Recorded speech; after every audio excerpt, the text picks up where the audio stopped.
Come again? मी जे बोललो ते चुकीचं होतं. इथून पुढे आम्ही आमच्या ऑफिसमध्ये फिमेल स्टाफ रिक्रूट करू.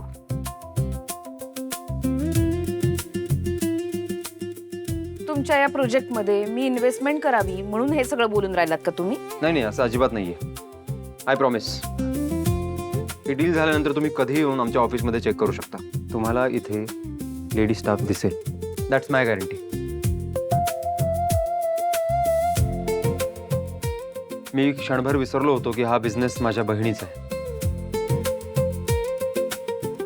तिच्या नवऱ्याचं हे ब्रेन चाइल्ड आहे आणि माझ्या बहिणीच्या आनंदासाठी मी माझी मतं, माझी तत्व यांना मुरड घालू शकतो.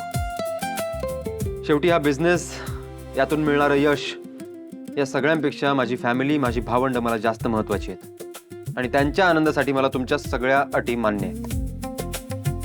तुम्ही प्लीज पुन्हा एकदा या ऑफरचा विचार करा. I am really sorry. Bappa, बायकांचा एवढा तिरस्कार करणारा माणूस आपल्या बहिणीसाठी स्वतःचा इगो बाजूला ठेवू शकतो. इंटरेस्टिंग. नाही, आय मस्ट से का तुम्ही भाऊ म्हणून ग्रेटच आहात. पण तुमच्या पर्सनॅलिटीचा हा भाग मला काही समजून नाही राहिला. आणि आय होप तुमचा हा विचार भविष्यात तुम्हाला उपयोगी पडेल. तुमचे विचार बदलतील, मत परिवर्तन होईल. मला तुम्ही वाटले होतात ना तेवढे रिजिड नाही आता. You are a good soul man mister Khanolkar. आणि मला आता असं वाटून राहिलं का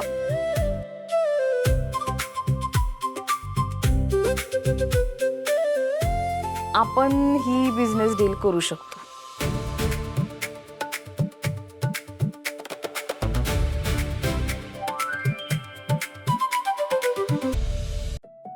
ठीक आहे, थँक्यू मॅम. पण माझ्या 2 अटी आहेत. मान्य आहेत. आधी ऐकून तर घ्या. अट नंबर 1, तुमच्या या कंपनीमध्ये फिमेल स्टाफ असायला पाहिजे. अट नंबर 2, ज्या मुलीमुळे हे बिझनेस डील होऊन राहिलं ना, तिला तुम्ही पुन्हा कामावर घ्यायला हवं.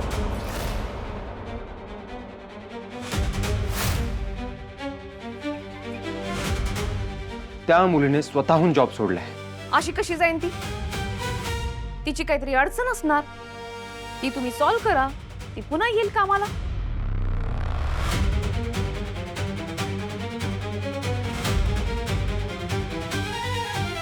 डन.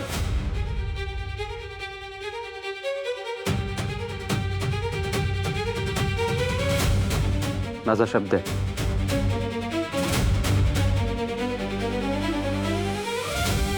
मग माझाही शब्द आहे.